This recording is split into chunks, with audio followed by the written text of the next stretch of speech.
నమస్కారం సుఖీబావుకు స్వాగతం. మన గుండె ఉండేది పిడికెడే అయితేనేం నిలువెత్తు మనిషిని నడిపిస్తుంది. మనం తల్లి కడుపులో ఉన్నప్పటి నుంచే క్షణం ఆగకుండా నిరంతరం రక్తాన్ని పంప్ చేస్తూనే ఉంటుంది. అవయవాల నుంచి వచ్చే చెడు రక్తాన్ని ఊపిరితిత్తుల్లోకి చేరవేసి అక్కడ ఆక్సిజన్ నింపుకుని వచ్చిన మంచి రక్తాన్ని నిర్విరామంగా అవయవాలకు పంపిస్తూ మన ప్రాణాలను నిలబెడుతుంది. అలుపెరగకుండా మన కోసం ఇంతలా పరిశ్రమించే గుండె కోసం అసలు మనం ఏం చేస్తున్నాం? మన గుండె తేలికగా సమర్థంగా పనిచేసేలా చూసుకుంటున్నామా అంటే లేదనే చెప్పాలి. రోజు రోజుకి పెరిగిపోతున్న గుండె జబ్బులే దీనికి నిదర్శనం. అందుకే మనందరం గుండెకు భరోసాని ఇవ్వాలని నినదిస్తోంది ప్రపంచ ఆరోగ్య సంస్థ. గుండె జబ్బులపై అవగాహన పెంచుకునేందుకు, గుండెపోటు ముప్పును నివారించుకునేందుకు ఏం చేయాలో, ఎలాంటి జాగ్రత్తలు తీసుకోవాలో ఇప్పుడు తెలుసుకుందాం. మన గుండె గుప్పెడే కావచ్చు, కానీ అదే మనకు ఆయువు పట్టు. గుండెలో తలెత్తే ప్రతి అలజడి ప్రాణం పాలిట పెను సునామీ లాంటిదే. మన గుండె నిరంతరాయంగా, నిర్విరామంగా, సజీవంగా, అలుపెరగకుండా పనిచేస్తూ శరీరంలోని అణువణువుకు జీవ ఇంధనాన్ని సరఫరా చేసే యంత్రం. ఈ గుప్పెడు కండరాల సంచి సవ్యంగా పనిచేస్తుంటేనే మన బతుకుబండి సాఫీగా సాగుతుంది. ఈ పిడికెడు కండరాల సంచిలో ఎక్కడ ఏ చిన్న అవాంతరం తలెత్తినా, అవరోధం ఏర్పడ్డా అది మన పాలిట శరాఘాతమే. గుప్పెడు గుండెలో రేగిన పెను తుఫాను మొత్తంగా మన ప్రాణాలనే ప్రమాదంలోకి నెట్టేస్తుంది. ఇవాళ ప్రపంచవ్యాప్తంగా ప్రతి ఏటా కోట్లాది మంది గుండెపోటు, ఇతర రక్తనాళాల జబ్బుల మూలంగానే అసువులు బాస్తున్నారన్నది చేదు నిజం. ఈ నేపథ్యంలో గుండె జబ్బులపై అవగాహన పెంచుకుని నివారణ మీద దృష్టి పెట్టమని ప్రపంచ ఆరోగ్య సంస్థ సూచిస్తున్నది. To create awareness, heighten the awareness, and also అదే టైంలో మనం కొన్ని పాలసీ మేకర్స్కి రికమెండేషన్స్ కోసం ప్రతి సంవత్సరం ఇలా ఒక రోజు దాని గురించి ఎక్స్టెన్సివ్గా డిస్కషన్ చేసినందువల్ల ప్రజల్లో ఒక చైతన్యం కలిగి దాని గురించి ఎక్కువ అవగాహన కలగడం వల్ల కార్డియోవాస్కులర్ డిసీజ్ని తగ్గించడం అనేది ఒక ప్రక్రియ కింద ఈ వరల్డ్ హార్ట్ డే జరుపుకోవడం జరుగుతుంది. Use your heart for action అని థీమ్ క్రియేట్ చేస్తారు. ప్రతి సంవత్సరం ఏదో ఒక రకమైన థీమ్ని క్రియేట్ చేసినందువల్ల దాన్ని చుట్టూ మన యాక్టివిటీస్ని క్రియేట్ చేసుకోవడం జరుగుతుంది. దీనిలో 3 రకాలుగా ఈసారి క్రియేట్ చేశారు. ఒకటి, మనకి మనమే అవగాహన పెంచుకోవడం, మన use our own heart to understand what the heart disease, మన హార్ట్ డిసీజెస్ వల్ల సమాజానికి, అదేవిధంగా మన కుటుంబానికి, మన ఇండివిజువల్కి ఉండే హాని ఏంటి, దాన్ని ఏ రకంగా మనం తగ్గించుకోవచ్చు, ప్రివెంట్ చేయొచ్చు, వీటి గురించి అవగాహన పెంచుకోవడానికి అవకాశం ఉంటుంది. ఈ మెటీరియల్ అంతా పబ్లిక్లీ అవైలబుల్ ఉంటుంది కాబట్టి కొంచెం టైం వెచ్చించినందువల్ల మన సొంత ఆరోగ్యాన్ని బాగు చేసుకోవడమే కాకుండా మన ఫ్యామిలీ, మన చుట్టుపక్కల ఉండే పీపుల్ని ఇన్ఫ్లుయెన్స్ చేయడం దీని గురించి, అదేవిధంగా సమాజానికి మంచి ఆరోగ్యం ఎటువంటిది అనేది తోడ్పడతాం అనేది కూడా ఒక రకమైన action, call to action. 1, 2 public జరిగే మంచి గురించి లీడర్స్కి, పాలసీ మేకర్స్ అంటే ఇదర్ బ్యూరోక్రసీ అనండి, మన పొలిటీషియన్స్ అనండి, వాళ్ళ ద్వారా ఒక మంచి పాలసీస్, లైక్ ఇప్పుడు మనం సింపుల్ ఎగ్జాంపుల్ ఏంటంటే పోలియో ప్రివెన్షన్ గురించి పాలసీ ఒకటి చేసి వ్యాక్సిన్ ఇచ్చినట్లుగానే ఈ హార్ట్కి సంబంధించిన ప్రాబ్లమ్స్ ఏంటి, వాటి గురించి పాలసీ ద్వారా మనం ఎలాగ ప్రజల్ని చైతన్యం తీసుకురొచ్చి ఈ డిసీజ్ని తగ్గించుకోవచ్చు అనే దాని అర్థం కూడా రెండోది. మూడోది, ఆ రోజు పబ్లిక్ బిల్డింగ్స్ అనండి, ఐకానిక్ స్టాచ్యూస్ అనండి, ఇప్పుడు మన హైదరాబాద్లో మన బుద్ధుడి స్టాచ్యూ హుస్సేన్ సాగర్లో ఉన్నట్టుగానో, లేకపోతే మన కొత్త సెక్రటేరియట్, ఏదో ఒక రకమైన హైదరాబాద్ మన చార్మినార్, ఇటువంటి వాటి మీద ఈ హార్ట్కి సంబంధించిన ఒక ఇమేజెస్ని లైట్ చేసినందువల్ల ఒక రకమైన చైతన్యం ప్రజల్లో తీసుకురావడానికి కూడా ఈ 3 రకాల యాక్టివిటీస్ ద్వారా హార్ట్ డిసీజ్ ప్రివెన్షన్ గురించి మనం రోజంతా మాట్లాడుకోవడం జరుగుతుంది. గుండెపోటు, గుండె ఆగిపోవడం, గుండె వైఫల్యం ఇవన్నీ ఒక్కటేనని చాలామంది భావిస్తుంటారు. నిజానికి ఇవన్నీ వేరువేరు సమస్యలు. కాకపోతే ఒకదాంతో మరొకటి ముడిపడి ఉంటాయి. గుండెకు రక్తాన్ని సరఫరా చేసే రక్తనాళాల్లో పూడికలు ఏర్పడ్డప్పుడు తగినంత రక్తమందక గుండె కండరం దెబ్బతింటుంది. ఇదే గుండెపోటు. గుండె కండరం దెబ్బతినడాన్ని బట్టి దీని తీవ్రత ఆధారపడి ఉంటుంది. కండరం బాగా దెబ్బతింటే అప్పటికప్పుడే ప్రాణాల మీదకొస్తుంది. స్వల్పంగా దెబ్బతింటే క్రమక్రమంగా ముదురుతూ వస్తుంది. దుష్ప్రభావాలు దీర్ఘకాలం కొనసాగుతుంటాయి. ఇక సడన్ కార్డియాక్ అరెస్ట్ అంటే గుండె హఠాత్తుగా ఆగిపోవడం అన్నమాట. పరుగెత్తుతున్నప్పుడు, ఏదో వేడుకలోనో ఉన్నట్టుండి కుప్పకూలడం, పడుకున్నవారు పడుకున్నట్టు నిద్రలోనే మరణించడం వంటి వాటికి ఇదే కారణం. ఇందులో గుండె రక్తాన్ని పంపు చేయటం హఠాత్తుగా ఆపేస్తుంది. గుండె కొట్టుకునేలా చేసే విద్యుత్ వ్యవస్థ స్తంభించడం, పంపింగ్ యంత్రాంగం దెబ్బతినడం వల్ల ఇలా జరుగుతూ ఉంటుంది. గుండెపోటుతోనూ వచ్చే అవకాశం ఉంది. ఇక గుండె పనితీరు క్రమంగా తగ్గుతూ రావడాన్ని గుండె వైఫల్యంగా చెబుతారు. గుండె కండరంలోని కణజాలం దెబ్బతినడం వల్ల అవసరమైనంత రక్తాన్ని పంపు చేయలేక గుండె చేతులెత్తేస్తుంది. బలంగా పనిచేయాల్సి రావడం వల్ల క్రమంగా గుండె పెద్దదవుతుంది. ఈ గుండె వైఫల్యానికి గుండెపోటే ప్రధాన కారణంగా చెబుతారు డాక్టర్లు. గుండెపోటు రావడం వల్ల హార్ట్ కండరం ఎఫెక్ట్ అయ్యి బాగా ఎర్లీగా దాన్ని ట్రీట్మెంట్ చేసుకోగలిగితే హార్ట్ ఫెయిల్యూర్ రాదు డెఫినెట్గా. ఎందుకంటే కండరం డ్యామేజ్ అవ్వదు కాబట్టి. డిలేడ్ ప్రజెంటేషన్ ఉందనుకోండి, కొంత లేట్గా అంటే 6 hours తర్వాత లేకపోతే 12 hours తర్వాత కొంతమంది హార్ట్ అటాక్ని గ్యాస్ అనుకొని కొంచెం లేట్గా ప్రజెంట్ అయినందువల్ల హార్ట్ డ్యామేజ్ అయ్యి మచ్చలాగా తయారయ్యి కొన్నాళ్ళ తర్వాత, అంటే అది నెలల సంవత్సరాలు అనేది కాదు కానీ కొన్నాళ్ళ తర్వాత హార్ట్ ఫెయిల్యూర్, గుండె విఫలానికి కారణం అవ్వచ్చు. అదేవిధంగా గుండె విఫలానికి అదర్ కారణాలు కూడా ఉంటాయి. అన్కంట్రోల్డ్ హైపర్ టెన్షన్, అదేవిధంగా కొన్ని వైరల్ ఇల్నెసెస్ వల్ల కార్డియోమయోపతి అని హార్ట్ మజిల్ వీక్ అవుతుంది. ఇన్ఫెక్షన్స్ వల్ల రావచ్చు. కొన్ని రకాల డ్రగ్స్, ఎస్పెషల్లీ క్యాన్సర్ డ్రగ్స్ కూడా గుండె వీక్ అయ్యి గుండె వైఫల్యం అయ్యే పరిస్థితి ఉంటుంది. సో గుండెపోటు ఒక కారణం గుండె వైఫల్యానికి. ఈ కారణాలన్నిటి ద్వారా ఫైనల్గా హార్ట్ ఫెయిల్యూర్ రావడం జరుగుతుంది. స్టార్ క్యాన్సర్ సెంటర్ సమర్పించే సుఖీభవ. గుండెపోటు మరణాల్లో ఇవాళ వయసు పైబడిన వాళ్లకంటే చిన్న వయసు వారే ఎక్కువగా ఉంటున్నారు. గుండెపోటు అనేది యుక్త వయసు వారికి ప్రాణాంతకంగా పరిణమిస్తోంది. ఇక మహిళలు మధుమేహంలో అయితే గుండెపోటును గుర్తించడం కూడా కష్టంగా ఉంటుంది. ఈ నేపథ్యంలో గుండె జబ్బుల విషయంలో మనకు ఎలాంటి అవగాహన అవసరమో, గుండె ఆరోగ్యం కోసం ఏం చేయాలో ఇప్పుడు తెలుసుకుందాం. ఒకప్పటితో పోలిస్తే ఇవాళ మన ఆహారపు అలవాట్లు పూర్తిగా మారిపోయాయి. ఆధునిక సౌకర్యాలు అందుబాటులోకి వచ్చిన నేపథ్యంలో శారీరక శ్రమను దాదాపుగా మరచిపోయాం. నాగరికత పేరుతో పొగ, మద్యం, మత్తు వంటి వ్యసనాలకు బానిసలుగా మారిపోతున్నాం. పొగ త్రాగడం, ఉప్పు ఎక్కువగా తినడం, వ్యాయామం చేయకపోవడం వంటివి పలు జబ్బులకు దోహదం చేస్తున్నాయన్నది మనకు తెలిసిందే. ఈ విషయాన్ని డాక్టర్లు కూడా రోగులకు చెబుతూనే ఉంటారు. అయినా చాలామంది వీటిని మార్చుకోలేకపోతుంటారు. ఎందుకంటే ఇలాంటి ముప్పు కారకాలకు కూడా బలమైన మూలాలుంటాయి. మనం వాటిని పట్టించుకోకుండా కేవలం వాటిని తొలగించాలని చూస్తే పెద్దగా ఫలితముండదు. ఉదాహరణకు నూనె, ఉప్పు ఎక్కువగా తీసుకోవడం, మద్యం, పొగ అలవాట్ల వంటివే తీసుకుంటే వీటి వాడకాన్ని మన అలవాట్లు, మనం నివసించే ప్రాంతం, చేసే పని, ఆహార పదార్థాల లభ్యత, మానసిక ఒత్తిడి, ఆర్థిక స్థితిగతులు, సామాజిక హోదా, ప్రవర్తన వంటివన్నీ ప్రభావితం చేస్తాయి. వీటినే ఇప్పుడు ముప్పు వెనకాల ఉన్న మూల కారణంగా పరిగణిస్తున్నారు. మనం ముప్పు వద్దే ఆగిపోకుండా వాటి వెనకున్న ఈ మూలాలను గుర్తించి వాటిని సమూలంగా తొలగించినప్పుడే పూర్తి ఫలితం లభిస్తుంది.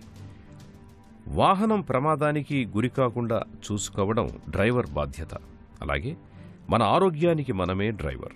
దీనిని కాపాడుకోవడం మన బాధ్యతే. సొసైటీలో ఉండే మిస్కన్సెప్షన్ అంటే అపోహ ఏంటంటే, నాకు సిమ్టమ్స్ వస్తేనే నాకు గుండె జబ్బు ఉన్నట్లు లెక్క. సిమ్టమ్స్ లేవండి, అసలు ఏమి లేవండి, ఎలా వచ్చిందండి. ఇంత ప్రతిరోజు మనం మీడియా ద్వారా కానీ అదర్ మీన్స్ అంటే మాధ్యమాల ద్వారా ఎంతో ఇన్ఫర్మేషను మనం పబ్లిక్ డొమైన్లో పెట్టినా కానీ ఎడ్యుకేటెడ్, అన్ఎడ్యుకేటెడ్ అని లేకుండా అన్ఫార్చునేట్లీ ప్రతి వాళ్ళకి సిమ్టమ్స్ ఉంటేనే హార్ట్ ప్రాబ్లము, లేకపోతే లేదు అనే ఒక రకమైన అపోహలో ఉంటారనమాట. హార్ట్కి చాలా రిజర్వ్ ఉంటుంది. అది చివరి దాకా కంప్లైంట్ చేయదు. మనకి హార్ట్ అటాక్ వచ్చి హార్ట్ డ్యామేజ్ అయిన తర్వాతనో లేకపోతే ఇంకేదైనా సీరియస్ ప్రాబ్లం అయిన తర్వాతనో తెలుసుకునే కంటే హార్ట్ ప్రాబ్లం ఉంది అని తెలుసుకోవడానికి చాలా మార్గాలు ఉన్నాయి. టెస్ట్లు ఉంటాయి. ఇప్పుడు సిటీ స్కాన్లో కాల్షియం స్కోర్ తెలుసుకోవచ్చు, అలాగే యాంజియోగ్రామ్, సిటీ యాంజియోగ్రామ్ చేయొచ్చు. సింపుల్గా ట్రెడ్మిల్ టెస్ట్ చేసినందువల్ల కూడా మనకు తెలుస్తుంది. ఎన్నో రకాల ఉపకరణాలు ఉన్నాయి మనకి తెలుసుకునేదానికి. కాకపోతే దానికి అవేర్నెస్ అనేది చాలా అవసరం. సిమ్టమ్స్ ఉండాల్సిన అవసరం లేదు. ఎటువంటి ఇబ్బందులు లేకుండా కూడా హార్ట్ ట్రబుల్ అనేది రావచ్చు. పర్టికులర్గా కొంతమంది హై రిస్క్ గ్రూప్స్, అంటే డయాబెటీస్ ఉన్న వాళ్ళకి, షుగర్ ఉండే వాళ్ళకి, బీపీ ఉండే వాళ్ళకి, ఫ్యామిలీ హిస్టరీ ఉండే వాళ్ళకి, అంటే తల్లిదండ్రులకి ఫస్ట్ డిగ్రీ రిలేటివ్స్, అంటే తల్లిదండ్రులు కానీ బ్రదర్స్ సిస్టర్స్ సిబ్లింగ్స్ అంటారు, వీళ్ళకి గనక ఉంటే ఆ కుటుంబంలో ఉండే వాళ్ళకి కనీసం 5 రెట్లు ఎక్కువ ఛాన్స్ ఉంటుంది మామూలుగా ఉండే వాళ్ళకంటే కూడా. సో ఫ్యామిలీ హిస్టరీలో ఒకరికి ఏదో జబ్బు వచ్చిందని చెప్పి మిగతా వాళ్ళు వదిలేయకుండా వాళ్ళందరూ కూడా చెక్ చేయించుకున్నందువల్ల ముందే తెలుసుకునే అవగాహన ఉంటుంది. ఇవాళ ప్రపంచవ్యాప్తంగా ప్రతి ఏటా సుమారు 1.73 కోట్ల మంది గుండె జబ్బుల మూలంగా అసువులు బాస్తున్నారన్నది నిజం. గుండెపోటు వచ్చిన వారిలో దాదాపు 50% మంది ఇంటి దగ్గరే చనిపోతున్నారని గణాంకాలు చెబుతున్నాయి. మన దగ్గర గుండెపోటు, గుండె జబ్బు బాధితుల సంఖ్య ఇటీవలి కాలంలో అనూహ్యంగా పెరుగుతోంది. గ్రామీణ భారతంలో గుండెపోటు మరణాల సంఖ్య ఎక్కువగా ఉంటుంది. మన దగ్గర చిన్న వయసులోనే తీవ్రమైన గుండెపోటు రావడం, అది హఠాత్తుగా ముంచుకురావడం అనేది ఎక్కువగా ఉంటుందని నిపుణులు చెబుతున్నారు. ఈ నేపథ్యంలో గుండె జబ్బుల నివారణ మార్గాలపై ప్రత్యేకంగా శ్రద్ధ పెట్టాల్సి ఉందని చెబుతున్నారు డాక్టర్లు. గుండెపోటు సంకేతాలు, గుండె జబ్బుల నివారణపై ప్రజానీకంలో అవగాహన కల్పించడానికి ప్రభుత్వాలు, స్వచ్ఛంద సంస్థలు పెద్ద ఎత్తున ప్రచారం చేపట్టాల్సి ఉంది. ఇక వ్యక్తిగతంగా గుండె ఆరోగ్యం విషయంలో తగిన జాగ్రత్తలు తీసుకోవడంతో పాటు ఆత్మీయుల గుండె ఆరోగ్యం విషయంలోనూ తోడ్పడాల్సిన బాధ్యత మనందరి మీద ఉంది. ప్రభుత్వాలు, స్వచ్ఛంద సంస్థలు లైక్ మన కార్డియాక్ సొసైటీ ఆఫ్ ఇండియా అని, మా కార్డియోథొరాసిక్ సొసైటీ ఆఫ్ ఇండియా అని, హైపర్ టెన్షన్ సొసైటీ అని, డయాబెటిక్ సొసైటీ అని చాలా స్వచ్ఛంద సంస్థలు వీటి గురించి అవగాహన, అదేవిధంగా మాధ్యమాల ద్వారా, వేరే వేరే మాధ్యమాలు, ప్రింటెడ్ మీడియా కానీ లేకపోతే ఎలక్ట్రానిక్ మీడియా ద్వారా కానీ, సింపుల్ యూట్యూబ్స్లో కానీ, వీటన్నిటి ద్వారా చాలా ఇన్ఫర్మేషన్ మనం పబ్లిక్ డొమైన్లో ఇవాళ ఉంది. అసలు ఎవ్వరూ ఇంట్లో నుంచి బయటకు కదలకుండా చేతిలో సెల్ ఫోన్లో కూడా మనం తెలుసుకునే అవకాశం ఉంటుంది. గవర్నమెంట్ ద్వారా కొన్ని కాల్ టు యాక్షన్, ఇండివిజువల్ రైట్స్ని మనం వయలేట్ చేయకుండా how to influence population to reduce heart disease అనేది. సింపుల్ ఎగ్జాంపుల్ ఈ స్మోకింగ్ అండి. ఒకప్పుడు స్మోకింగ్ గురించి ఎవరు ఏమీ మాట్లాడేవారు కాదు, దాని పెట్టెల మీద కూడా ఏమీ రాసేవారు కాదు. తర్వాత గవర్నమెంట్ లాస్ ద్వారా పొగ తాగడం హానికరం అని చెప్పి సిగరెట్ ప్యాకెట్స్ మీదే కాకుండా త్రూ ఎలక్ట్రానిక్ మీడియా పబ్లిసైజ్ చేయడం జరుగుతుంది. ఏదో రకమైన ఇన్ఫ్లుయెన్స్ చేసినందువల్ల ప్రజల్ని ఉత్తేజవంతం జరిగినందువల్ల వాళ్ళు ఎక్కువగా ఇటువంటి హెల్త్ హ్యాబిట్స్ని అలవాటు చేసుకోవడం జరుగుతుంది. అదేవిధంగా కొన్ని స్వచ్ఛంద సంస్థల ద్వారా కానీ గవర్నమెంట్ ద్వారా కానీ ఈ సడన్ కార్డియాక్ డెత్ అంటాం, అంటే సడన్గా హార్ట్ ఆగిపోయి రోడ్డు మధ్యలోనే పడిపోతారు, లేకపోతే ఏదైనా ఎక్సర్సైజ్ చేస్తూ పడిపోతారు. ఈ మధ్య చాలా ఎక్స్టెన్సివ్గా కొంతమంది ఫేమస్ ఇండివిజువల్స్ చనిపోయే అవకాశం సందర్భాలు కూడా మనం చూస్తున్నాము. వాటికి సంబంధంగా సిపిఆర్ ట్రైనింగ్ ఇచ్చినందువల్ల సడన్ అటాక్ వచ్చి పడిపోయిన వాళ్ళని, నిస్సహాయ స్థితిలో ఉన్న వాళ్ళని బతికించడానికి అవకాశం ఉంటుంది. గుండె జబ్బు బాధితుల సంఖ్య మన దగ్గర అనూహ్యంగా పెరుగుతోంది. ముఖ్యంగా గ్రామీణ ప్రాంతాల్లో గుండెపోటు మరణాలు ఎక్కువగా చోటు చేసుకుంటున్నాయి. చిన్న వయసులోనే తీవ్రమైన గుండెపోటు రావడం, అది కూడా హఠాత్తుగా ముంచుకు రావడం చూస్తున్నాం. ఈ నేపథ్యంలో గుండె జబ్బుల నివారణ కోసం ఏం చేయాలో, ఎలాంటి జాగ్రత్తలు తీసుకోవాలో ఇప్పుడు తెలుసుకుందాం. ప్రస్తుతం మన జీవనకాలం బాగా పెరిగింది. అయితే ఎంత ఎక్కువ కాలం జీవిస్తున్నామన్నదే కాదు, జీవితాంతం ఎంత ఆరోగ్యంగా జీవిస్తున్నామన్నది ముఖ్యం. ఇందుకు మంచి జీవన శైలి, శారీరక శ్రమ, వ్యాయామం, పోషకాహారం, బరువు నియంత్రణ, పొగ తాగకపోవడం, రక్తంలో గ్లూకోజ్, కొలెస్ట్రాల్ వంటివి పెరగకుండా చూసుకోవడం వంటి మౌలిక అంశాలపై దృష్టి సారించాలి. సమస్యలకు ఇవే విరుగుడు మంత్రాలు. ప్రస్తుత ఉరుకుల పరుగుల జీవితంలో ప్రజలు తమ ఆరోగ్యం గురించి పట్టించుకోవడమే తగ్గిపోయింది. ఇది నిర్లక్ష్యమే తప్ప మరొకటి కాదు. పని ఒత్తిళ్లతోనూ సమయాభావం వల్లనూ ఆరోగ్యాన్ని విస్మరించడం అంటే చేజేతుల జబ్బులను కొని తెచ్చుకోవడమే. వ్యక్తులుగా మనమందరం ఆరోగ్యం పట్ల శ్రద్ధ తీసుకోవాలి. ప్రజలంతా ఎవరికి వారు శ్రద్ధ తీసుకుంటేనే మొత్తం మీద ఆరోగ్య రంగం మెరుగవుతుంది. ప్రతి చెట్టు బాగుంటేనే అడవి పచ్చగా కళకళలాడుతుంది. చెట్లను వదిలేసి అడవి బాగుండాలని ఎంత ఆలోచించినా వృధా ప్రయాసే అని మనం గుర్తుంచుకోవాలి. ఒత్తిడి అనేది దైనందిన జీవితంలో లేకుండా ఉండే సమస్య లేదండి. ఒత్తిడి అనేది మనం తీసుకునేది. స్నేహితుల వల్ల రావచ్చు, కుటుంబం వల్ల రావచ్చు, ఫైనాన్షియల్ స్ట్రెస్ వల్ల రావచ్చు. ఏదో ఒక రకమైనటువంటి యాస్పిరేషన్స్ ఉన్నందువల్ల మనకై మనం ఒత్తిడి పెంచుకుంటున్నామండి. 2 థింగ్స్ ఇక్కడ మనం ఫండమెంటల్గా అర్థం చేసుకోవాల్సింది, స్ట్రెస్ అనేది ఇండివిజువల్ది. నాకు ఈ ఒత్తిడి ఉండకూడదు, ప్రతిరోజు నేను ఇప్పుడుండే పని ఏంటనేది ఆలోచిస్తాను, కానీ నాకు అది కావాలి ఇది కావాలని ఎక్సెసివ్గా ఆలోచించినందువల్ల స్ట్రెస్ ఫామ్ అవ్వడం కరెక్ట్ కాదు. అది స్ట్రెస్ ఫీల్ అవ్వడం అనేది తగ్గించుకున్నందువల్ల మనం ప్రశాంతంగా ఉండడం ఒకటి, అదేవిధంగా చేసిన పనిని పద్ధతిగా ఫోకస్డ్గా చేయడం కూడా జరుగుతుంది. దీనివల్ల సడన్గా బీపీ పెరగడం స్ట్రెస్ వచ్చినందువల్ల, అదేవిధంగా ఎక్కువ మందికి డయాబెటీస్ కూడా దీనివల్లే కలుగుతుంది. ఇవన్నీ తగ్గించుకున్నందువల్ల హార్ట్ మీద లోడ్ పడకుండా, ఈ ప్లాక్స్ తయారు కాకుండా, అదేవిధంగా ఎక్కువ మందికి సడన్గా హార్ట్ అటాక్ వచ్చేది ప్లాక్ రప్చర్ అంటారు. ఈ రప్చర్ కూడా ఆ స్ట్రెస్ఫుల్ సిచ్యువేషన్స్లోనే ఎక్కువ రావడం జరుగుతుంది. వీటన్నిటినీ కూడా మనం తగ్గించుకునే అవకాశం ఉంటుంది స్ట్రెస్ మేనేజ్మెంట్ కనుక చేయగలిగితే. ప్రైమరీ ప్రివెన్షన్, సెకండరీ ప్రివెన్షన్ అనే దానికి మీనింగ్ తెలియాలి. 2 ఇంపార్టెంట్. ప్రైమరీ ప్రివెన్షన్ అనేది అసలు రాకుండా చూసుకునేవాలి. ఈ ప్రైమరీ ప్రివెన్షన్లో మనం హై రిస్క్ గ్రూప్లో ఉన్నామా, నార్మల్ రిస్క్ గ్రూప్లో ఉన్నామా, అసలు రిస్క్ లేని గ్రూప్లో ఉన్నామా అని మనకి అవగాహన రావాలి. హై రిస్క్ గ్రూప్స్ ఇంతకుముందు మనం మాట్లాడుకున్నట్లుగా డయాబెటిక్ పేషెంట్స్, బీపీ పేషెంట్లు, సెడెంటరీ లైఫ్ స్టైల్. ఇవాళ మనం చూసినట్లయితే ఎక్కువ మంది సాఫ్ట్వేర్లోకి వెళ్ళిపోయి 8 to 10 hours కదలకుండా ఒక ఆఫీస్లో కూర్చొని స్క్రీన్స్ ముందు, లేకపోతే ఫుడ్ ఆర్డర్ చేసుకుని బయట నుంచి తెప్పించుకొని అసలు కదిలేదానికి రీజన్ కూడా లేకుండా అంత సెడెంటరీ లైఫ్ మెయింటైన్ చేస్తున్నారు. So sedentary life is another one. Smoking is very bad.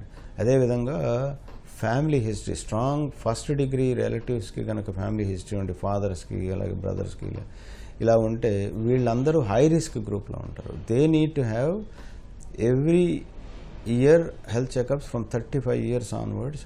And డాక్టర్ని కన్సల్ట్ చేసినందువల్ల వాళ్ళకి ప్రైమరీ ప్రివెన్షన్కి మెడికేషన్ ఇస్తున్నామా, బ్లడ్ థిన్నర్స్ ఇవ్వచ్చు, తర్వాత కొలెస్ట్రాల్ ఎక్కువగా ఉండే వాళ్ళకి కొలెస్ట్రాల్ టాబ్లెట్ ఇవ్వచ్చు. ఇవన్నీ కూడా జబ్బు లేని వాళ్ళకి. కాకపోతే మెడిసిన్స్ ఇచ్చే పార్ట్ మాత్రం డాక్టర్ ప్రిస్క్రైబ్ చేస్తేనే తీసుకోవాలి మెడిసిన్స్. ఎవరికి వాళ్ళు ఊరికి బ్లడ్ థిన్నర్ తీసుకోవడం అనేది కరెక్ట్ కాదు. So this is for high risk groups. Low risk or no risk groups మాత్రం ఖచ్చితంగా పాసిబిలిటీ కొత్తగా వచ్చేదానికి అవకాశం ఉంటుంది. ఎందుకంటే వాళ్ళు if they become diabetics, heart disease లేకపోయినా, కొత్తగా ఫ్యామిలీలో ఎవరికి లేకపోయినా కొత్తగా డయాబెటీస్ వచ్చిన వాళ్ళు కానీ, స్మోకింగ్ అలవాటు ఉన్న వాళ్ళు కానీ, బ్లడ్ ప్రెషర్ వచ్చిన వాళ్ళు కానీ, అదేవిధంగా స్ట్రెస్ఫుల్ జాబ్స్లో ఉన్నవాళ్ళు, చాలా మందికి డెడ్ లైన్స్ ఉంటాయి. అదేవిధంగా ఒక పర్సనాలిటీ వైజ్ కొంచెం భయపడేవాళ్ళు, కొంచెం ప్రతిదాన్ని సెన్సిటివ్గా తీసుకునేవాళ్ళు, వీళ్ళందరికీ స్ట్రెస్ లైఫ్ చాలా ఎక్కువ ఉంటుంది. వాళ్ళు definitely 40 years onwards health checkups చేయించుకోవడం, రెగ్యులర్గా ఇంతకుముందు మనం మాట్లాడుకున్న మంచి అలవాట్లు, గుండెకి సంబంధించిన మంచి అలవాట్లు అలవరుచుకొని ప్రతిరోజు కనీసం వారానికి 5 రోజులు ఇటువంటి వ్యాయామము, డయట్ వీటినందువల్ల చేసినందువల్ల కూడా మనం ప్రైమరీ ప్రివెన్షన్ చేసుకునే అవకాశం ఉంటుంది. గుండెపోటు ప్రాణాంతకమే కావచ్చు. గుండె జబ్బులు మనల్ని మెల్లగా మృత్యుముఖానికి మోసుకెళ్లేవే కావచ్చు. కానీ సకాలంలో ముప్పును గుర్తించి జీవన సరళిలో తగిన జాగ్రత్తలు తీసుకుంటే గుండెను 10 కాలాల పాటు భద్రంగా కాపాడుకోవచ్చు. ఇందుకు మనం ఆహారం, వ్యాయామం, అలవాట్ల విషయాల్లో తగిన జాగ్రత్తలు తీసుకోవాలి. కొవ్వులకు దూరంగా ఉండాలి. సమతుల ఆహారాన్ని తీసుకోవాలి. నిత్యం కనీసం గంట పాటైనా వ్యాయామం చెయ్యాలి. నడి వయసులోకొచ్చాక తరచు బీపీ, కొలెస్ట్రాల్, షుగర్ పరీక్షల్ని తప్పనిసరిగా చేయించుకుంటూ ఉండాలి. ఇప్పటికే హై బీపీ, షుగర్ ఉన్నట్లయితే క్రమం తప్పకుండా మందులు వాడుతూ చక్కగా వాటిని అదుపులో ఉంచుకోవాలి. కుటుంబంలో గుండె జబ్బుల చరిత్ర ఉన్నట్లయితే ఇంట్లో వారందరూ తప్పకుండా గుండెకు సంబంధించిన ముందస్తు పరీక్షల్ని ప్రతి ఏటా చేయించుకుంటూ ఉండాలి. విడివిడిగా ఒక్క గుండెకో కాలేయానికో సమస్యలు రాకుండా చూసుకోవడం కాదు, మొత్తంగా మనిషి జబ్బుల బారిన పడకుండా నివారించుకునే మార్గాలపై దృష్టి పెట్టాలి. అప్పుడే జబ్బుల్లేని జీవనం సాధ్యమవుతుంది. Prevention is better than cure. ఈ ప్రాథమిక సూత్రం గుండె జబ్బుల విషయంలో 100కి 100 పాళ్ళు వర్తిస్తుంది. ఒకసారి గుండె జబ్బులు వచ్చాక బాధపడడం కన్నా అసలు గుండె జబ్బులే రాకుండా ముందు నుంచి జీవనశైలి, ఆహారం అలవాట్ల విషయంలో జాగ్రత్తలు తీసుకోవడం ఎన్నో రెట్లు మేలు. సమతుల ఆహారం, చాలినంత శ్రమ, పొగ, మద్యానికి దూరంగా ఉండడం గుండెను ఆరోగ్యంగా ఉంచే తారక మంత్రాలివే.